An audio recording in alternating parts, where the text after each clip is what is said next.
다니엘 5장 17절에서 31절의 말씀입니다. 다니엘 5장 17절부터 31절 저희가 한 목소리로 같이 공독하겠습니다. 다니엘이 왕에게 대답하여 이르되 왕의 예물은 왕이 친히 가지시며 왕의 상급은 다른 사람에게 주옵소서. 그럴지라도 내가 왕을 위하여 이 글을 읽으며 그 해석을 아뢰리이다.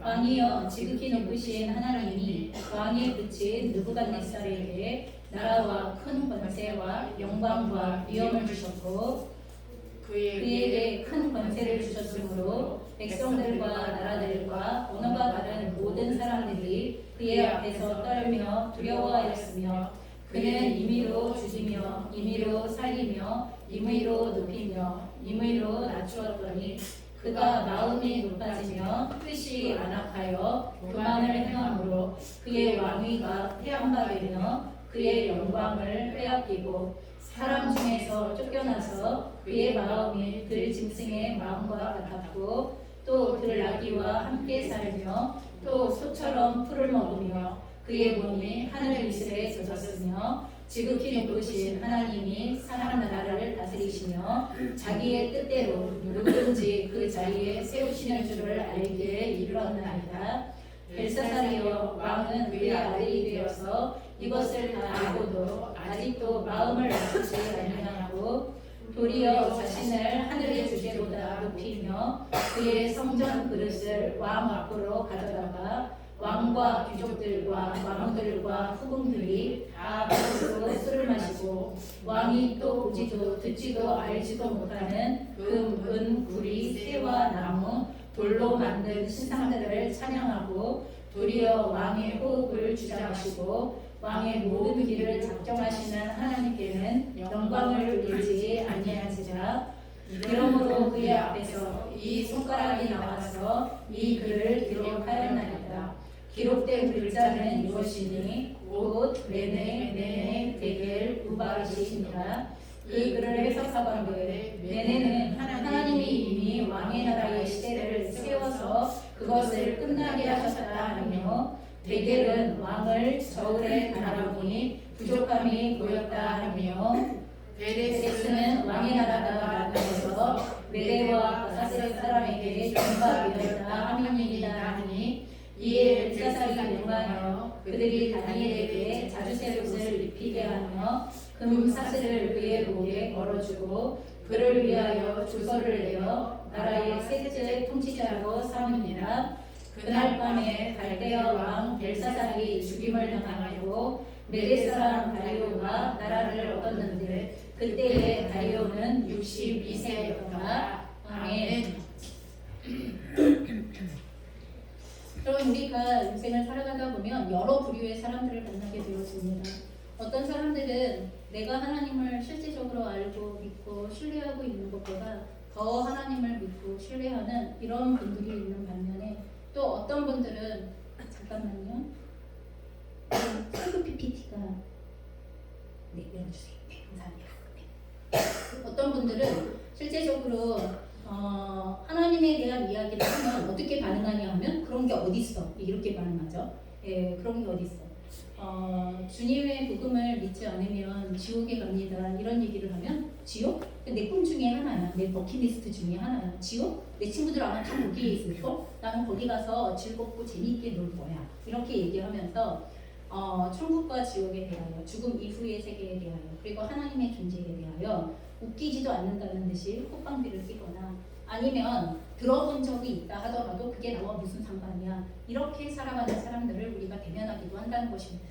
그래서 복음을 가지고 나아가다 보면 저희는 그 복음에 대하여 더 존귀케 여기는 사람들 혹은 그것에 대하여 처음 들으면서 감사히 여기는 사람들, 그렇죠? 복음을 가지고 가는 저희들에 대하여서도 고맙게 여기는 이런 사람들이 있는 반면에 멸시와 무시와 그리고 그 자리에서 하나님의 이름을 욕되게 부르는 것과 아니면 하나님 우리의 눈에 보이지 않는 세계에 대하여서 하찮게 여기고 아무렇게나 말하는 이러한 사람들을 대면할 때가 있다는 것입니다.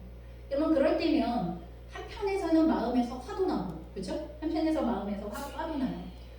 어떻게 하나님 앞에서 저럴까? 이런 생각 때문에 한편으로는 마음에서 화도 나고 또 한편에서 마음으로는 안타깝고 저러다가 어쩌려고 저러지 하는 것에 대하여서 안타깝고 하는 이런 상황들을 대면하게 되어집니다.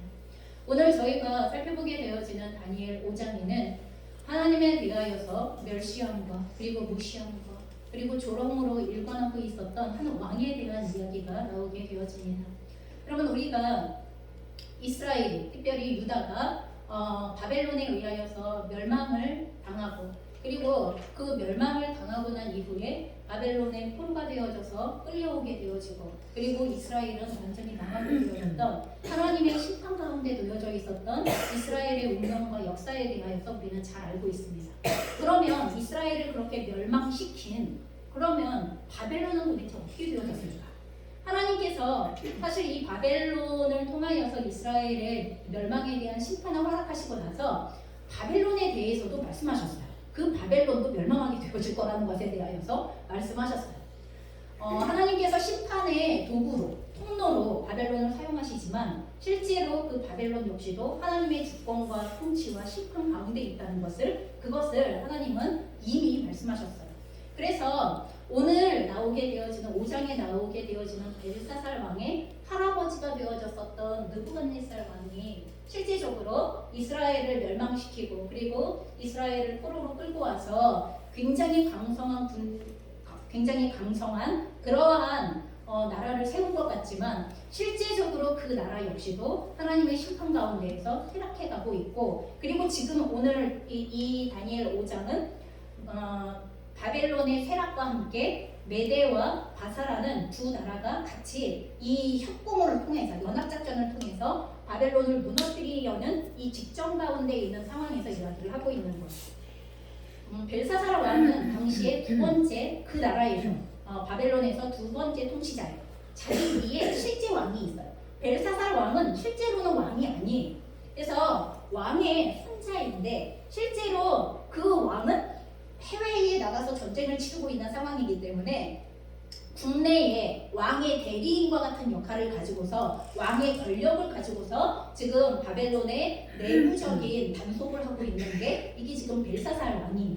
그래서 벨사살 왕으로 표현은 되어져 있지만 실제적으로 바벨론의 역사 속에서 벨사살 왕이라는 이름은 등장하지 않게 되어집니다.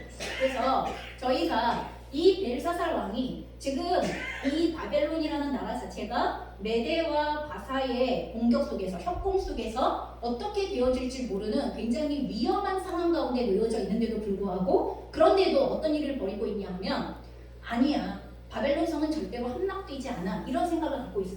여러분 왜냐하면 당시에 바벨론 성은 굉장히 넓은 성이었고 그리고 바벨론의 성벽은 여러분 우리나라 차로 하면 8차선 도로가 있는 것처럼 당시의 바벨론 성벽은요 마차에 8마리의 말이 이끄는 마차가 지나다니는 그러한 벽의 두께를 가지고 있었어요. 그러니까 마차 8대가 지나갈 수 있는 벽의 두께면 얼마나 엄청난 벽의 두께겠어요. 그러니까 그 안에 이미 경작할 수 있는 땅, 성 안에 경작할 수 있는 땅도 굉장히 넓고 그리고 성벽은 그렇게 어마어마하게 두껍고 그러니까 메대와 바사가 협공하여 공격을 한다고 하여서 망하지 않을 거야. 우리는 무너지지 않아. 이미 이런 생각들을 갖고 있는 거예요. 그렇기 때문에 그 메대와 바사의 공격 앞에서 과시하듯이 귀족들을 천여 명 모아놓고 그리고 뭐 하는 거예요? 술파티를 벌이는 거예요. 귀족들을 1000명을 모아놓고 밖에서는 지금 다 위협하고 포위하고 있는 상황인데 안에서는 귀족들을 모아놓고 술파티를 벌여요. 그런데 막 자기가 그 두려움 가운데 있으면 사람들은 점점 겉과 속이 다른 행동들이 나타나기 시작하잖아요. 밖에서 위협하고 오는 상황 가운데에서 그럼에도 나는 평안해. 그럼에도 우리는 괜찮아. 그럼 이것들을 과시하려고 하다 보니까 술파티를 벌이는 거에서 더 나아가서 어떤 일을 이 벨사살 왕이 벌이냐 하면 예루살렘으로부터 가지고 왔었던 성전의 기물들이 있어요. 그래서 성전에서 사용하였었던 성전 기물들이죠. 여러분 우리가 구약에서 보면 성전 기물들은 하나님께서 구별하신 것들이죠. 하나님의 것들, 하나님을 예배하고 하나님을 제사하기 위하여서 구별해 놓은 성전 기물인데 이 바벨론이 예루살렘을 심판하고 그리고 예루살렘을 멸망케 하고 나서 그리고 나서 그거 싹 들고 왔단 말이에요. 성전에 있었던 기물들 싹 들고 왔는데 그 다음에 오늘 벨사살 왕이 그거 꺼내오라고 그래서 거기다가 술을 부어라 마셔라 하기 시작하는 이런 상황이 벌어진 거예요. 거기까지 하지 않아도 되는데 그 마음에 어떤 모양으로든지 불안함이 있고 그 불안함을 떨쳐내고자 하는 과시함이 나타나기 시작하니까 그가 하지 않아야 할 행동까지를 하게 되어지는 거죠. 그럴 때 그 성전 이 궁전 벨사살 왕이 1000명의 귀인들과 함께 술 파티를 벌이고 있는 그 궁전에 어떤 일이 벌어졌어요? 손가락이 나타났어요. 사람의 손가락이 나타나서 벽에 글을 쓰기 시작하는 이런 상황이 벌어진 거예요. 그 전까지는 벨사살 왕이 어디 한번 들어오려면 들어오라고 그래. 어디 한번 위협하려면 위협하려고 그래. 어디 한번 우리를 포위하고 무너뜨리려면 무너뜨려 보라고 그래. 이러고 큰소리치고 있다가 갑자기 손가락이 나타나서 벽에 글씨를 쓰기 시작하는 그 순간 어떻게 되어졌어요? 벨사살이 너무나 두려워지기 시작했어요. 이게 도대체 무슨 일인가에 대해서 초과학적인 현상이잖아요. 상식적이지 않은 현상이 벌어진 이런 상황이 벌어졌다는 것입니다. 그래서 그것 때문에 그 현상 때문에 너무나 두려워하고 있을 때 그 어머니 태후가 와서 얘기해 줍니다. 우리 너희의 할아버지 시대에도 그런 일이 있었어 라는 것에 대하여 이야기하면서 느부갓네살 왕 때 있었던 일들을 이야기해주고 그리고 느부갓네살 왕 때에 다니엘을 통하여서 어떻게 그 느부갓네살 왕이 다시 회복하게 되어졌는가 라는 것에 대하여 이야기하게 해주면서 다니엘이라는 사람이 있어 라는 것에 대하여 알려주게 되어집니다. 그럼 당시 다니엘은 실제로 80세가 넘은 고령의 사람이었어요. 그래서 사실은 현장에서 정치 현장에서 뒤로 약간 물러나 있었던 상황인데 이 태후의 이야기를 듣고 벨사살 왕이 다니엘을 불러오게 되어집니다. 그리고 나서 얘기해요. 네가 이 글자 해석해 주면 그러면 내가 너한테 이 나라의 셋째 치리자의 자리 줄게. 그러니까 자기 다음 자리를 주겠다는 얘기를 하고 있는 거죠. 그러자 오늘 이제 본문이 나오는 거예요. 17절에 아니요. 왕이 저에게 무엇인가를 주지 않는다 하더라도 저는 이 글을 해석해 드릴 겁니다. 하는 것에 대하여서 이게 하나님의 역사라는 걸 다니엘은 알고 있고 그리고 하나님께서 어떤 메시지를 지금 전달하고 싶어 하신다는 것에 대하여 알고 있는 것입니다. 그리고 나서 오늘 우리가 읽었던 본문이 나오게 되어져요. 5장 18절부터 24절의 말씀이 나오게 되어집니다. 다니엘이 이렇게 얘기합니다. 가장 높으신 하나님이 임금님의 아버지 느부갓네살 왕께 나라와 큰 권세와 영광과 위엄을 주셨습니다. 여러분 겉으로 볼 때 바벨론이 위대해서 이스라엘을 멸망시킨 것 같죠? 바벨론이 잘나서 이스라엘을 멸망시킨 것 같아요. 여러 모양으로 국력이 세서 그래서 이스라엘을 멸망시키고 주변 국들을 멸망시키고 거대한 제국을 이룬 것 같지만 오늘 다니엘은 뭐라고 얘기하냐 하면 가장 높으신 하나님이 임금님의 아버지 느부갓네살 왕께 나라와 큰 권세와 영광과 위엄을 주셨습니다. 그럼 이 일이 이 바벨론이 여러 나라의 제국을 형성하게 되어줄 수 있었던 근원이 어디에 있냐면 이건 하나님의 역사이고 하나님의 주권입니다 라는 것에 대하여 이야기하고 있고 그리고 당신의 할아버지에게 그와 같은 권세를 주셨습니다 라는 것들을 얘기해줘요. 그러니까 하나님이 그에게 큰 권세를 주셨으므로 그가 왕노릇했다는 거예요. 그 느부갓네살 왕이 왕노릇했고 수많은 나라들 가운데에 그 사람들을 무릎 꿇게 했고 그 사람들로 하여금 두려워 떨게 했고 그리고 느부갓네살을 섬기게 했고 그리고 높임을 받게 했고 이런 일들이 일어났었다는 것을 이야기하고 있습니다. 하지만 느부갓네살조차 그랬던 그 왕조차 그가 교만하여지고 마음이 높아져서 정말 내가 뭔가 되나 보다. 내가 진짜 위대한 왕인가 보다. 내가 진짜 그 모든 제국을 이룰 수 있을 만한 지혜와 능력과 지식을 가지고 있나 보다 라는 그 마음이 높아지고 교만하게 되어졌을 때 그 왕 위에서 쫓겨나서 들짐승처럼 실제로 풀을 먹고 이슬을 먹고 이렇게 7년의 시간들을 지나가게 되어졌었던 그와 같은 시기들이 있었다는 것을 알려주는 것입니다. 그때서야 21절에 비로소 주님께서는 가장 높으신 하나님이 인간의 나라를 다스리시는 분이시고 하나님의 뜻에 맞는 사람을 그 자리에 세우시는 줄을 깨닫게 되셨습니다. 여러분 이게 7년 동안 왕의 자리에서 쫓겨나서 짐승처럼 살았던 느부갓네살이 깨닫게 되어진 하나님에 대한 지식이다라는 것을 알려주시는 것입니다. 여러분 우리에게는 이 지식이 필요합니다. 하나님이 누구시냐?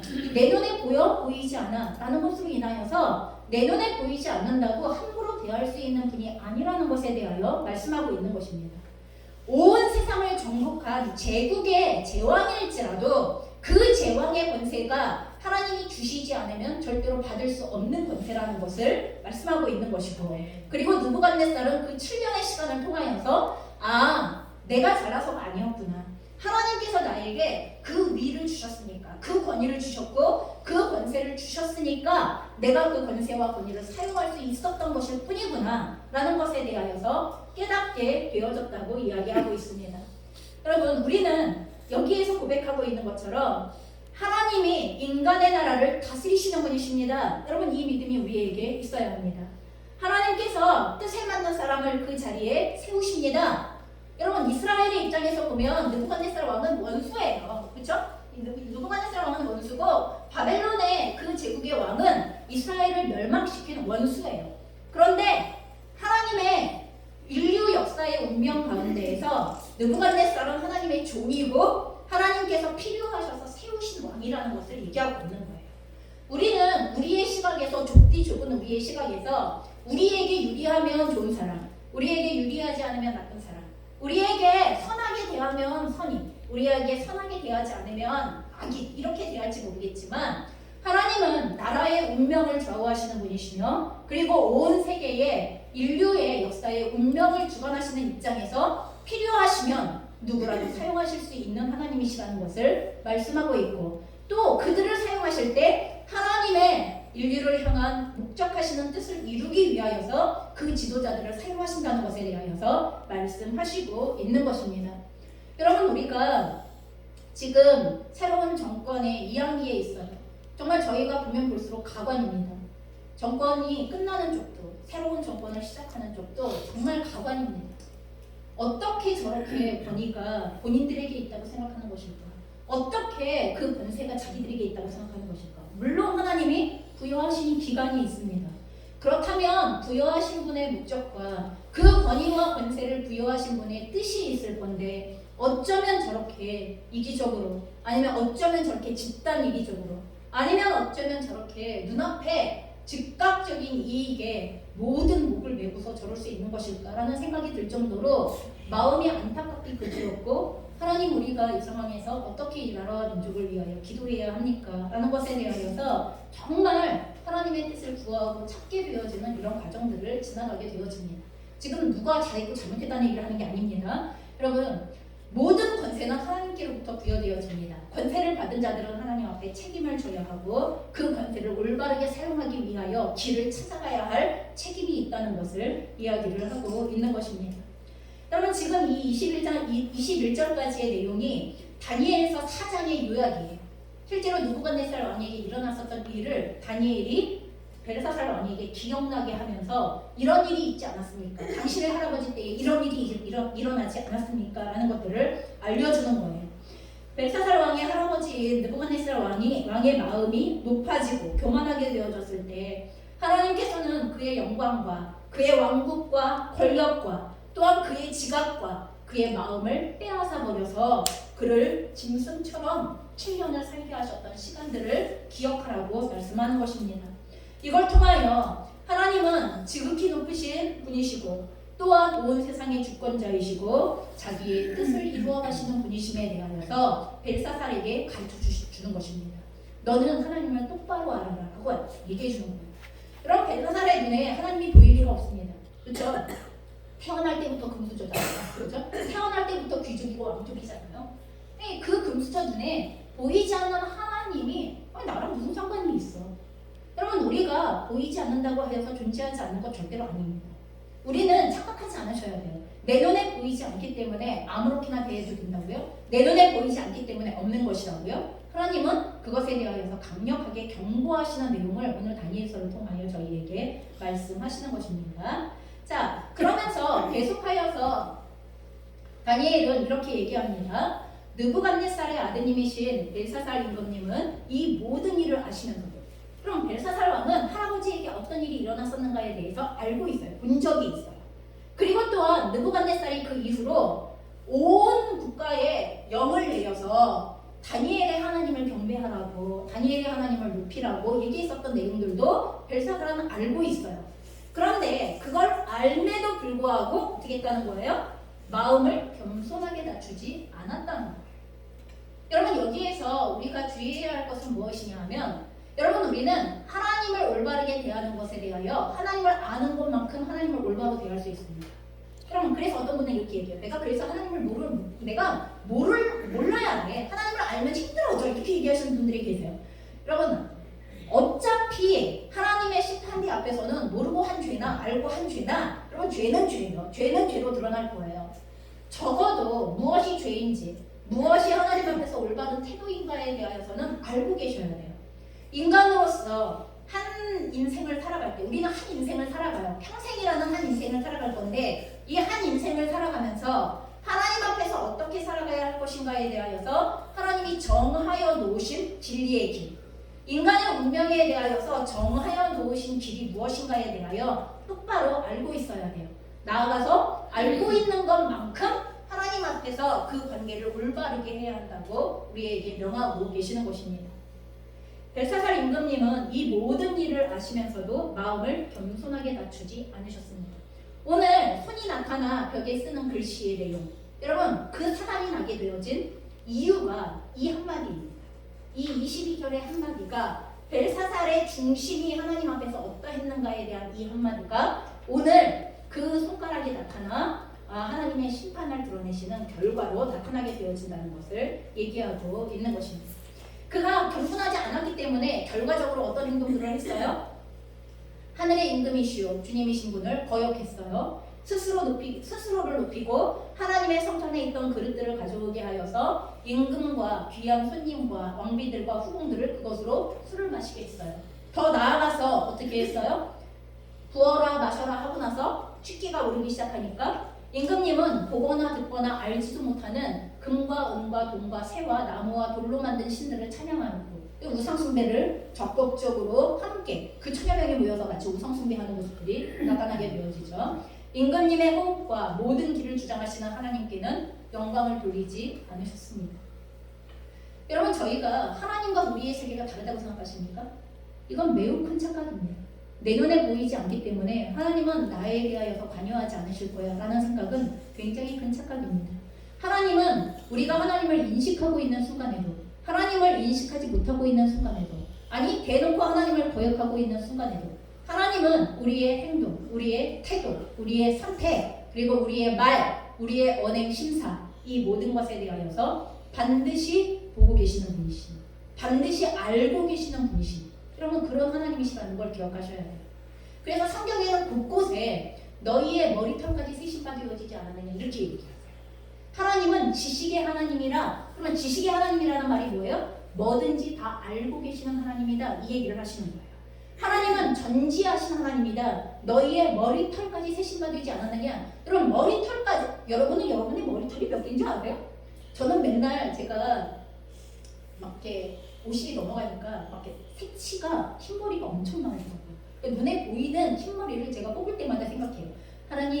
하나님은 지금 제가 뽑고 있는 이 머리털 개수까지 생각하셔서 남아있는 개수가 몇 개인지 아시겠죠? 저는 뽑으면서도 몇 개인지 모르겠지만 하나님은 아시겠죠? 여러분, 머리털까지 세신다는 건 단지 머리털만 세신다는 얘기예요? 아니요. 우리의 모든 것을 세고 계시다는 거예요. 우리의 모든 것을 알고 계시다는 거예요.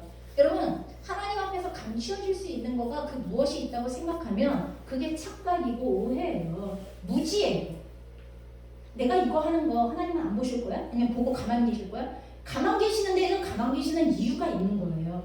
여러분, 인내하실 때에는 인내하시는 이유가 있으셔서 인내하시는 거지, 몰라서 못 본 채 하시거나 아니면 정말 모르셔서 보시지 못했기 때문에 지나가고 있는 그런 내용이 아니라는 것을 우리는 분명히 아셔야 한다는 것입니다.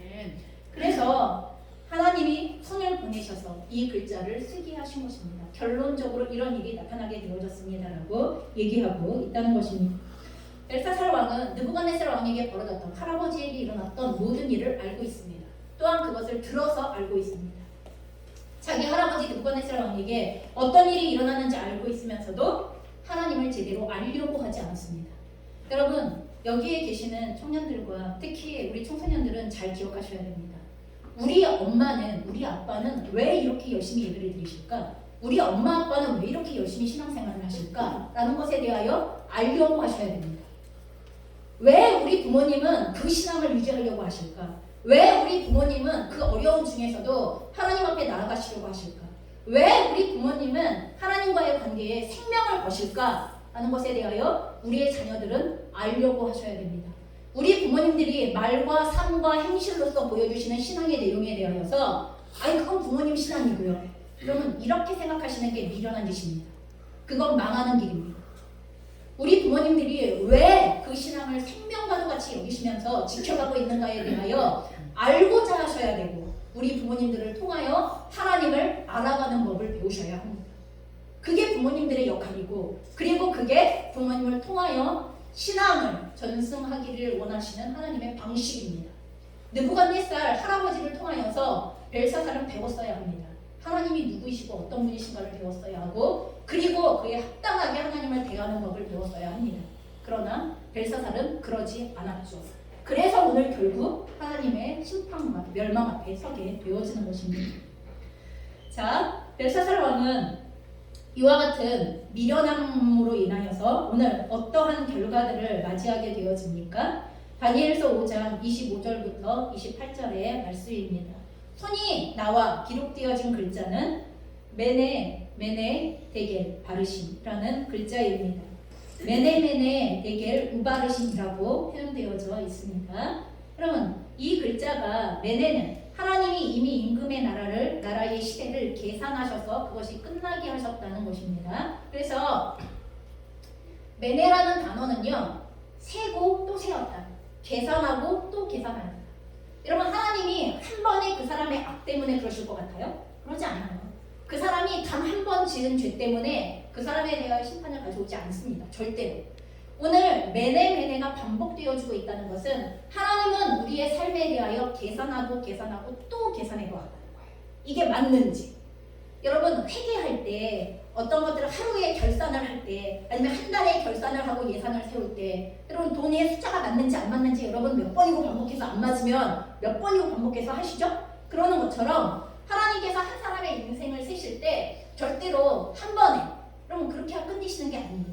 그 사람의 행위를, 그 사람의 삶을, 그 사람의 삶의 내용들을 세고 또 세셨다고 이렇게 말씀하시는 거예요. 그리고 데겔이라는 의미는 저울에 달아보았다. 그랬더니 부족함이 있었다고 얘기해요. 여러분, 이거는 고대 근동에서 신들에 대하여서 사용하는 표현의 방법 가운데 하나인데, 여러분 대부분 여기서 말하는 저울은 양쪽에 이렇게 무게를 계산할 수 있는 접시가 놓여져 있는 그러한 저울을 이야기를 해요. 그래서 한쪽에 그 고대 근동의 사람들은 그렇게 생각했어요. 하나님이 그 사람에 대하여서 달아두는 무게의 깃털을 하나를 놓고 그리고 그 사람의 인생의 무게를 놓고 이 깃털보다 가벼우면 이 깃털보다 무거우면 이라는 전제 속에서 이 깃털보다 가벼우면 그는 구원을 받을 거고 이 깃털보다 무겁다는 얘기는 죄가 덕지덕지 붙었다는 얘기인데 그렇게 무거우면 그 사람은 죄에 대한 응보를 받을 거라는 이런 고대 근동의 그 왕들을 바라보고 지도자를 바라보는 것에 대한 관용구와 같은 이러한 표현의 방법이 있었어요. 그런 것처럼 지금 데겔은 저울에 벨사살 왕 당신의 인생을 바라보았더니 하나님 앞에 부족함이 보였습니다 라는 이야기를 하고 있다는 것입니다. 그리고 우바르신에서 우는 그리고라는 접속사고요. 바르신은 베레스라는 단어의 수동형 완료 분사예요. 그래서 베레스라는 단어는 나뉘어졌다라는 의미를 가지고 있어요. 그래서 이 나라가 메대와 바사의 두 개의 나라로 나뉘어질 것이다 라는 것에 대하여 언급하고 있는 그러한 내용입니다. 여러분, 우리가 이 순이 나와서 기록하고 있는 것처럼 하나님께서는 우리의 삶과 우리의 영혼과 우리의 인생을 세시는 하나님, 계산하시는 하나님, 그리고 달아보시는 하나님, 그리고 심판하시는 하나님이시라는 것에 대하여 저희가 하나님에 대한 지식을 알고 계셔야 됩니다. 그러면 하나님이 무엇을 주셨을 때 아무렇게나 살고 가도 된다고 생각하시면 안 돼요. 아유, 어차피 태어난 인생인데 어떻게 살다 가고 내 맘 아니야? 어차피 살다 가건 여러분의 마음이기는 해요. 하지만 여러분의 마음대로 선택한 그 인생에 대하여서 마지막 날 하나님은 반드시 세어보고 계산해보고 달아보시며 심판하시는 때가 있다는 것을 말씀하시는 거예요. 하나님은 우리에게 무엇을 주시면 언제나 목적이 있기 때문에 무엇을 주세요.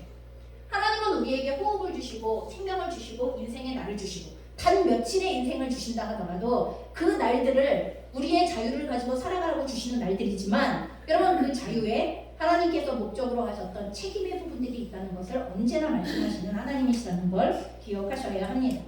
그래서 사무엘상 2장 3절에는요 이런 말씀이 있습니다. 한나의 기도 가운데 나와 있는 내용인데요. 너희는 교만한 말을 늘어놓지 말아라. 오만한 말을 입 밖에 내지 말아라. 참으로 주님은 모든 것을 아시는 하나님이시며 사람이 하는 일을 저울에 달아보시는 분이시다 라고 이렇게 설명하는 내용들을 듣게 되었습니다. 여러분 이 하나님의 존재에 대하여 하나님을 아는 지식에 대하여 우리는 중심에서부터 화답하셔야 됩니다. 에이 모든 사람이 다 그렇게 안 사는데요? 모든 사람이 그렇게 안 살고가 중요하지 않습니다. 하나님이 이런 하나님이라는 게 중요한 거예요. 우리는 그 하나님 앞에 서게 되어질 것이기 때문에 하나님이 이렇게 우리의 인생을 바라보시는 하나님이라는 것, 세고 계시는 하나님이라는 것, 그게 중요하다는 것을 기억하셔야 합니다. 잠언 16장에도 역시 비슷한 말씀이 나와 있습니다. 사람의 모든 길이 그 사람이 보기에는 눈에는 깨끗한 것처럼 보일지 모르겠지만 주께서는 영들을 바라보십니다. 그 사람의 영혼을 바라보신다. 그 사람의 영혼의 상태를 살펴보시고 그 사람의 영혼의 중심을 바라보신다고 이렇게 말씀하시는 하나님이시라는 것입니다. 그래서 하나님께서는 우리의 영, 우리의 행동을 바라보시는 하나님, 그리고 하나님께서 우리의 삶에 대하여 심판하시는 하나님. 우리의 삶에 주관하고 예비하시는 길들이 있는데 우리가 그 예비하시는 길의 걸음을 갈지 안 갈지는 우리의 선택이에요. 왜냐면 우리는 자유가 있으니까. 하지만 자유에 따른 결정, 그 결과들은 반드시 하나님 앞에 책임을 져야 할 내용이라는 것을 기억하셔야 합니다. 그러니 우리가 하나님께서 모든 것의 주관자가 되시고 다스리시는 분이시라는 것을 믿을 때 하나님을 인정하는 삶, 또 하나님을 인정하는 것으로 드러나게 되어지는 반드시 드러나야 할 순종의 삶, 그럼 하나님을 경배해야 하는 삶, 하나님을 존귀케 해야 하는 삶, 그러면 이게 우리에게 요청되어지는 삶이라는 것을 기억하셨으면 좋겠습니다. 벨사살왕은 하나님의 무서운 경고를 받고도 돌이키지 않아요. 지금 이렇게 다니엘이 해석해 주었잖아요.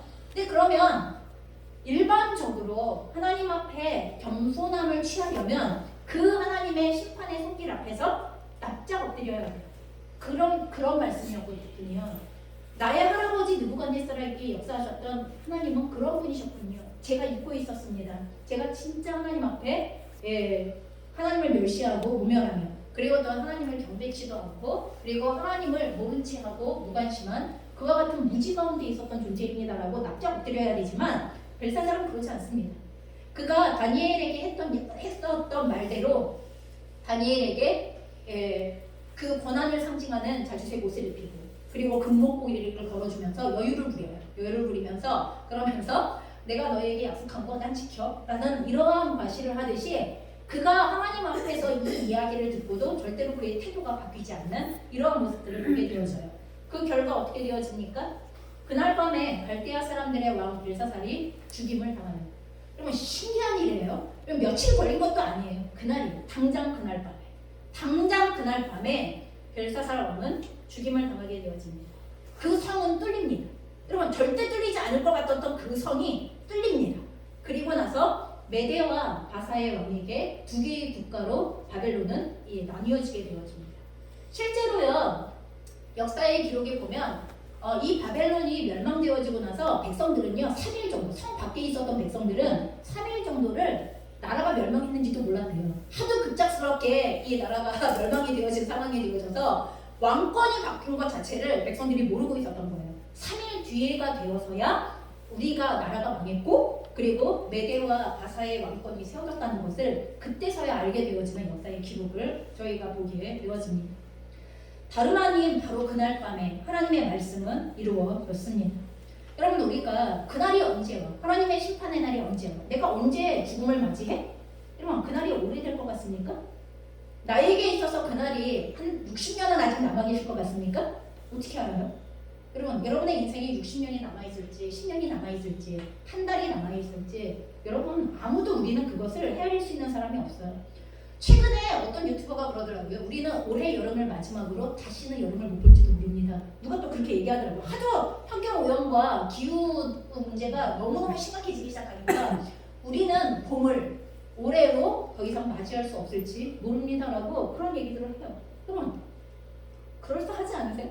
우리가 내년에 진짜 벚꽃을 볼 수 있을까? 저는 올해 그런 생각했어요. 우리가 내년에 설사 벚꽃을 다시 볼 수 없는 상황이 된다 하더라도 하나도 이상하지 않은 거예요. 하나도 이상하지. 이런 기후의 상태라면 이 세계가 기후로 인하여서 멸망해버리는 일들이 이게 며칠이나 걸릴 일이 되어질까? 라는 것에 대하여서 하나도 이상하지 않아요. 정말 은혜 안에 이것이 20년, 30년 지금 과학자들이 예측하는 것처럼 최소 2050년까지는 버틸 거야. 뭐 이렇게 얘기를 해도 감사한 얘기는 한데 막상 내년에 다시 벚꽃이 피지 않는다 하더라도 아무것도 이상하지 않을 것 같은 그런 시간을 우리가 지금 살아가고 있다고요. 우리의 인생이 얼마나 하나님의 앞에 서는 거가 많은 시간이 남아있다고 착각하지 않으셔야 한다는 것입니다.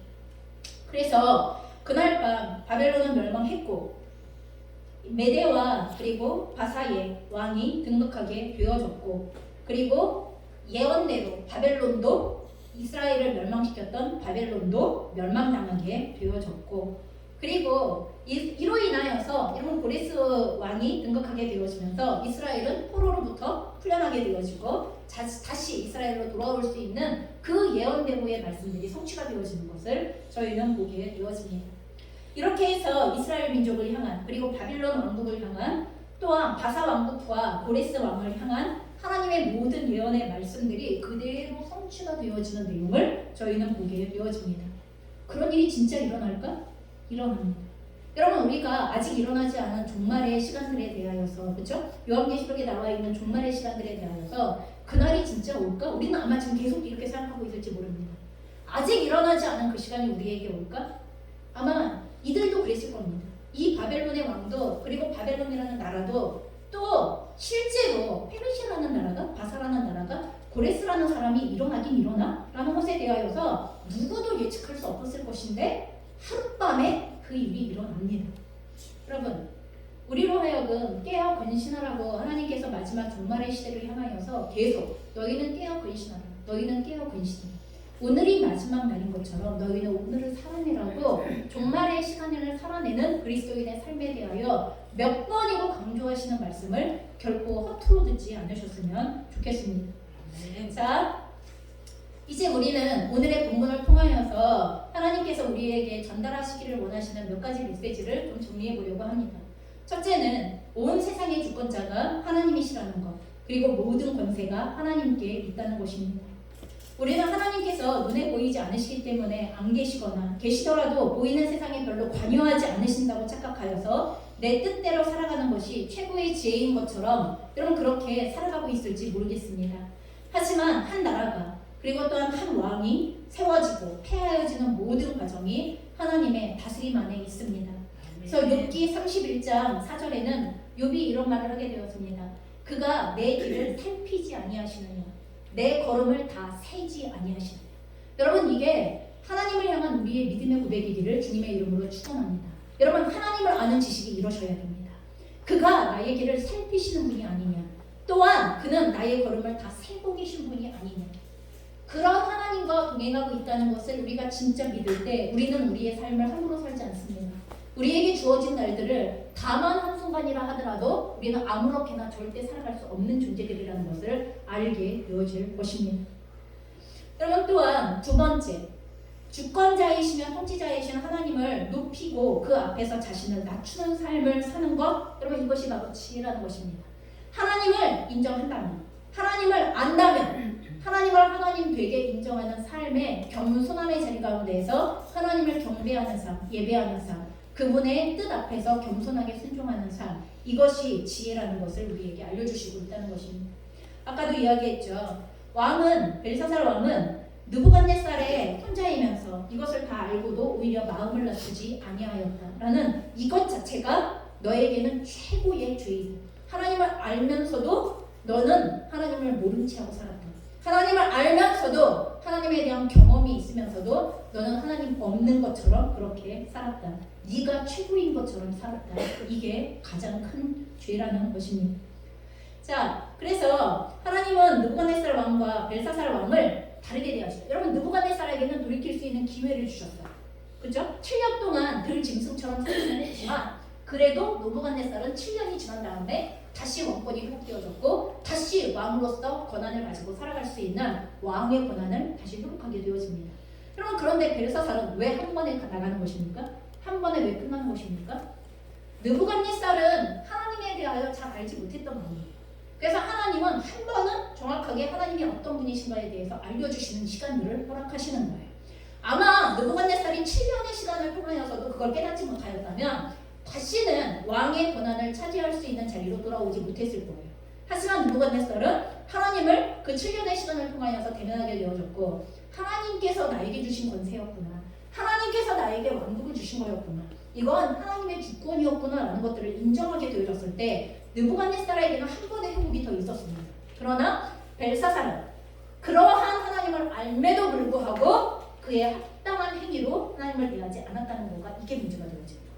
여러분, 그래서 저희가 하나님의 심판이 시작되어질 때 어디부터 시작되어진다고 성경은 나와 있어요? 하나님의 집에서부터 시작이 됩니다. 무슨 말이에요? 하나님을 알고 있는 자들에게로부터 하나님의 심판이 시작이 되어진다고 그렇게 나와요. 여러분, 하나님이 우리에게 자신에 대한 지식을 알려주셨습니까? 자신의 말씀을 알려주셨습니까? 알고 있으면서 안 한 건 더 큰 악이고 더 큰 죄예요. 단번에 끝나는 거예요. 그거는. 여러분, 그렇기 때문에 난 하나님을 몰라도 돼. 이런 어리석은 착각은 치우셔야 합니다. 어차피 하나님 앞에서 모르고 지은 죄도 심판 가운데 해당되어진다고 말씀드렸습니다. 하지만 적어도 우리가 하나님을 아는 것만큼 이 땅 가운데에서 하나님과 올바로 동행할 수 있는 길이 열리는 것이기 때문에 우리는 하나님을 똑바로 아는 것이 필요하다는 것입니다. 세 번째는 하나님께서는 각 사람의 인생을 세시고 바라보시고 심판하시는 하나님이시라는 것을 기억하셔야 합니다. 하나님께서는 인간을 지으실 때 하나님이 자유자이신 것처럼 우리에게 자유의지를 주셨습니다. 여러분, 그래서 거듭난 하나님의 자녀들은 죄의 권세로부터 자유케 되어집니다. 거듭난 하나님의 자녀들은 자신에게 주신 자유를 가지고 이제 성령을 따라 하나님의 뜻대로 살아갈 수 있는 길이 열리게 되어지는 것입니다. 여러분, 선악과를 먹지 않아도 돼요. 자기의 자유의지를 가지고 선악과를 먹지 않아도 됩니다. 여러분, 사단이 유혹한다고 다 넘어갑니까? 사단이 위협한다고 다 넘어갑니까? 아니요. 그렇지 않을 수 있는 자유가 우리에게 있습니다. 그게 거듭난 하나님의 자녀들에게 주시는 특권입니다. 여러분과 저는 거듭난 하나님의 자녀로 그 특권을 가지고 있는 사람입니다. 여러분, 그래서 우리가 가지고 있는 자유의지를 함부로 대하지 마시기 바랍니다. 여러분, 그 자유를 가지고 하나님의 사람답게 살아가도록 우리의 인생을 예비하셨습니다. 다른 말로 하면 자유에는 언제나 책임이 따른다는 것입니다. 네가 너에게 주어진 자유, 너에게 주어진 자유의지를 가지고 네가 어떻게 살 것인지 결정하라는 거예요. 그리고 그 결과에 대하여 하나님은 심판하시겠다고 말씀하신다는 것입니다. 하나님을 알 수 있는 기회를 주셔도 여러분, 우리는 자유로 하나님을 더 잘 알기 위한 선택을 하지 않을 때도 있습니다. 그것도 선택입니다. 여러분, 여기에 나와서 예배 드린다고 다 하나님을 잘 압니까? 아니죠. 저는 초등학교 2학년 때 하나님을 알고 싶어 교회를 갔습니다.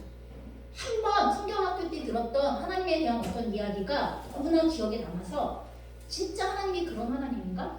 하나님은 진짜 어떤 분인가가 너무 알고 싶었어요. 제 인생에서 다른 길이 보이지 않았어요. 그래서 제가 초등학교 2학년 때 하나님이 어떤 분이신가가 너무 알고 싶어 교회에 나갔기 때문에 저는 예배 시간에 진짜 집중해서 어른 예배를 참여했는데도 초등학교 때는 어린이 예배죠. 어린이 예배인데도 설교 시간에 진짜 저는 똘망똘망하게 그 얘기를 듣고 있었던 기억이 지금도 납니다. 너무 궁금했거든요. 도대체 하나님이 누구신지, 도대체 하나님이 어떤 분이신지 라는 것에 대하여서 그래서 예배 시간에 돌아본 적이 없어요. 너무 궁금했고 너무나 알고 싶었기 때문에. 그래서 제 안에 하나님을 알아가면 알아갈수록 그 하나님 앞에서 내가 어떤 삶을 살아가야지, 그 하나님 앞에서 내가 이런 인생을 살아가야지, 이런 태도를 가져야지, 이런 결정을 해야지라는 것을 순간순간 제가 선택했던 기억이 지금도 납니다. 물론 지금도 그렇게 살아가고 있지만 그런 기억이 지금도 납니다. 여러분, 우리가 하나님을 알 수 있는 기회가 주어졌다고 누구나 하나님을 아는 선택을 하지는 않습니다.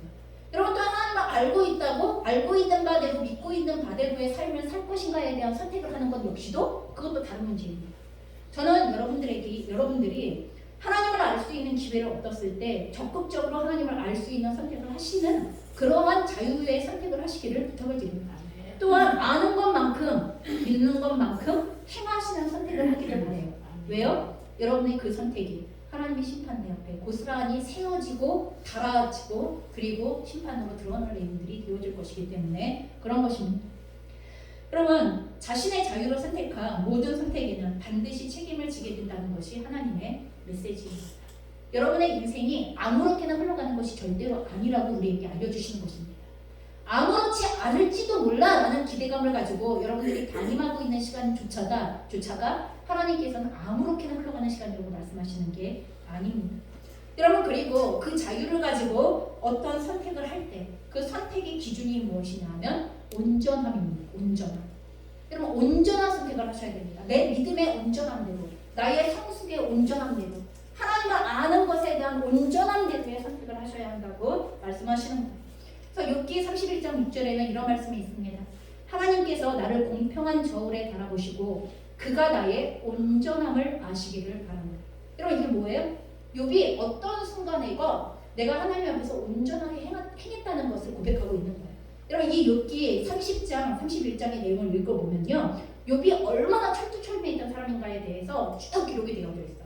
내가 가난한 사람들에게 어떻게 했고, 소외되어진 사람들에게 어떻게 했고, 도움이 필요한 사람들에게 어떻게 했고, 하나님의 말씀을 어떻게 지켰고, 하나님의 눈동자 앞에서 어떻게 살았고 하는 게 쭉 기록이 진짜 이런 사람이 다 있어? 이런 생각이 들 정도로, 아니 율법을 다 지킨다는 게 이런 거구나 라는 생각이 들 정도로 어떻게 하나님 앞에서 온전함을 지켰는가에 대한 내용들이 쭉 기록이 되어져 있으면서 그러면서 나오는 말씀이 이거예요. 하나님께서 나를 공평한 저울에 달아보시기를 원한다. 그리고 나의 온전함을 하나님께서 확증해 주시기를 원한다. 여러분, 그러실 수 있어요? 여러분, 하나님께서 하나님 나의 인생을 공평한 저울에 달아봐 주세요. 제가 얼마나 온전한지 하나님 확증해 주세요. 여러분, 그럴 자신을 갖고 있는 분 있으세요? 그런데 우리 지금 그 고백하고 있는 거예요. 저는 그렇게 살았습니다라는 얘기를 지금 드리고 있는 거고 선포하고 있는 거예요. 여러분, 저희의 인생이 어리다고 하여서 결코 만만하지 않습니다. 역대하에는 요시야라는 임금이 나오죠. 임금이 되어질 때 나이가 8살이에요. 그리고 8살에 왕위에 등극해서 31년을 왕으로서 치기했어요. 그런데 그 8살에 등극한 왕조차도 하나님 앞에 온전함이 있어야 합니다. 그래서 하나님이 보시기에 정직하게 행했다고 달아보신 내용이에요. 그 사람의 인생을 다 세워보고 달아보신 내용이 온전하게 행했다는 것에 대하여 그가 정직히 행했다라고 이렇게 말씀하고 계시는 거예요. 반대로 이런 왕도 있어요. 역대하 36장에 보면 여호야긴이라는 왕이 있어. 여러분, 이 왕도 왕이 될 때의 나이가 8살이에요. 우리는 얘기하죠. 8살짜리가 뭐라고? 아니요. 하나님은 8살짜리에게도 그의 자유의지에 대한 책임을 물으세요. 여러분, 착각하지 마세요. 8살짜리니까 다 괜찮아? 8살짜리에게는 아무 죄가 없어? 아니요. 절대 그렇지 않습니다. 그의 자유의지가 발동되어질 때부터 시작하여서 거기에 단지 온전함의 수준이 다른 거죠. 어린아이는 어린아이의 온전함, 8살짜리는 8살짜리의 온전함, 18살짜리는 18살짜리의 온전함, 38살짜리는 38살짜리의 온전함이 있다는 얘기를 하시는 거예요. 그럼 똑같이 8살에 등극했는데, 여러분, 석 달 열흘 동안 아까 요시야 왕은 31년을 치겠다고 했는데, 여러분, 이 왕은 석 달 열흘 동안 왕으로서 다스렸대요. 그런데 그 평가가 뭐예요? 여호와 보시기에 악을 행했다. 아니, 석 달 열흘이면 1년도 7일을 안 했는데 무슨 악을 판단할 만한 게 뭐가 있어, 이렇게 생각하잖아요? 아니요. 하루를 치리해. 단 하루를 치리했어도 왕으로서 그 선택에, 여러분, 거기에는 하나님 앞에서 온전함이 있었어야 한다고 얘기하는 거예요. 지금 여러분들 인생이 몇 살이에요? 여러분 나이에 맞는, 하나님을 아는 것에 맞는 온전함이 있으세요? 지금 우리에게 그거 요구하시는 거예요. 너는 너의 삶의 온전함으로 오늘 너의 자유를 가지고 선택하고 있느냐? 네 자유가 네 거라고 아무렇게나 선택하면 그걸로 끝나는 거 아니라고 우리에게 알려주시는 거예요. 너의 선택에는 반드시 책임이 따르고 너는 너의 선택에 온전함을 기울여 선택하여라. 마음대로 아무렇게나 선택하지 말라고 우리에게 알려주시고 있는 것입니다. 결국 그래서 이 여호야긴 왕이 바벨론으로 끌려가요. 여러분, 바벨론 바벨론이 멸망함과 동시에 바벨론으로 끌려가는 왕이 되어지는 거예요. 여러분 저희가 저희의 인생에 있어서 하나님께서 한순간도 눈동자로 우리의 인생을 지키시지 않으시는 날이 없다는 것을 기억하셨으면 좋겠습니다. 여러분 우리의 인생의 주권자이신 하나님 그리고 이 나라와 민족과 인류의 운명의 주권자이신 하나님이시라는 것을 기억하세요.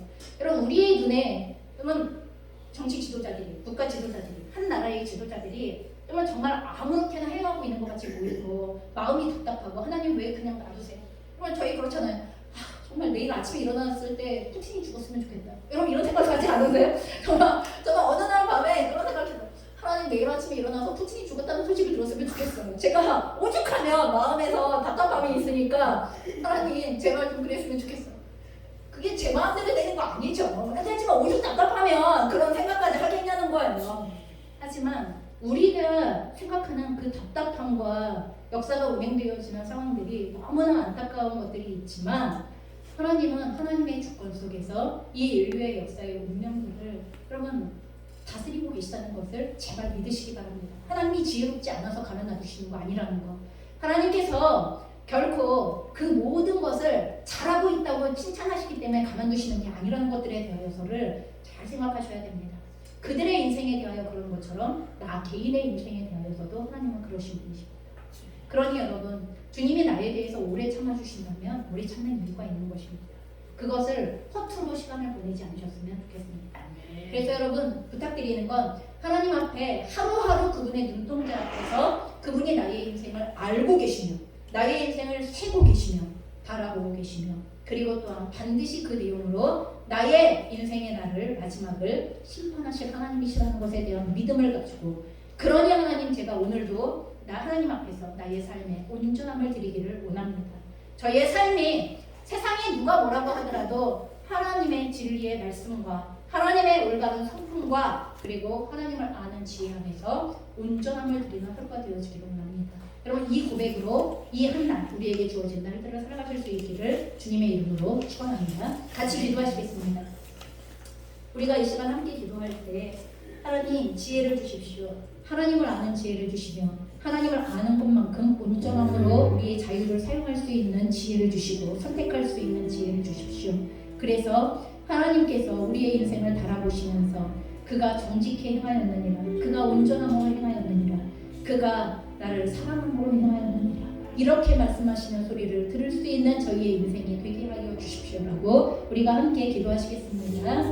사랑하는 아버지 하나님 우리의 인생의 날이 얼마나 소중한지 예수 그리스도의 피값으로 허락되어진 이날 하나님의 주권 가운데 살아가는 날임을 다시 한번 믿음으로 선포합니다. 우리의 눈에 보이지 않아도 느껴지지 않아도 하나님 안 계신 것 같이 열릴 때가 있어요. 하나님 모든 것에 있어서 외면하고 계시는 것 같이 그렇게 경험되어지는 순간이 있어요. 그럼에도 하나님은 우리의 온 땅과 또한 우리의 인생의 주권자가 되시며 모든 것을 아시고 모든 것을 세시는 하나님이라고 오늘 다시 한번 우리에게 알려주시고 선포하십니다. 내내 내게 바르심이라고 하나님 그 벨사살 왕에 대하여서 세시고 계산하여 주시고 바라보시며 그리고 나서 부족함이 모여 그 나라가 쫓겨질 것이라고 하나님께서 우리 주권으로 그 나라를 주 나라에게 줄 것이라고 말씀하시는 것처럼 하나님 우리의 인생에 대한 하나님의 바라보심 앞에 하나님 저희가 정직함과 진실함과 온전함과 하나님을 향한 신뢰함을 가지고 살 수 있는 하나님 하루하루를 살아갈 수 있게 도와주시기를 이 시간 간절히 간구하고 원하옵나이다. 하나님을 아는 믿음을 주시옵소서. 하나님을 아는 지식을 발달해 주시옵소서. 하나님이 어떤 분인가를 알기 위하여 우리의 시간과 마음을 쏟을 수 있도록 도와주시옵소서. 또한 알고 믿는 것만큼 우리의 행동과 우리의 삶의 선택 속에 하나님 그 모든 믿음의 내용들이 드러날 수 있도록 또한 우리의 선택 가운데 함께하여 주시기를 이 시간 간절히 간구하고 원하옵나이다.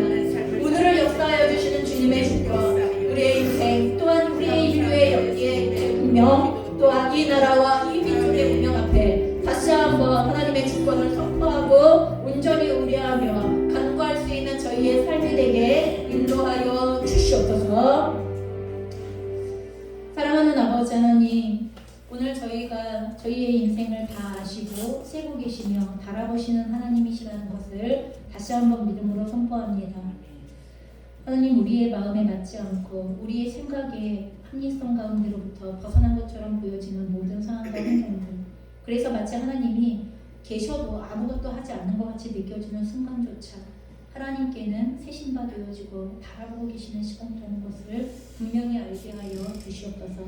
하나님, 그래서 저희에게 지혜를 주사 오늘이라는 날 하나님께서 예수 그리스도의 피값으로 허락하여 주신 하나님 자유의 의지를 가지고 하나님을 기쁘시게 하는 선택, 우리의 모든 믿음의 온전함을 가지고 할 수 있는 선택, 그래서 하나님의 뜻을 이루는 선택으로 나아가는 저희의 삶이 되도록 주님 역사해 주시고, 하나님께서 나의 온전함을 아시기를 원하노라 라고 여기 고백하고 있는 것처럼 하나님, 저희가 하나님의 눈동자 앞에서 이 고백을 드릴 수 있는 하루의 날들을 살아낼 수 있도록 인도하여 주시옵소서.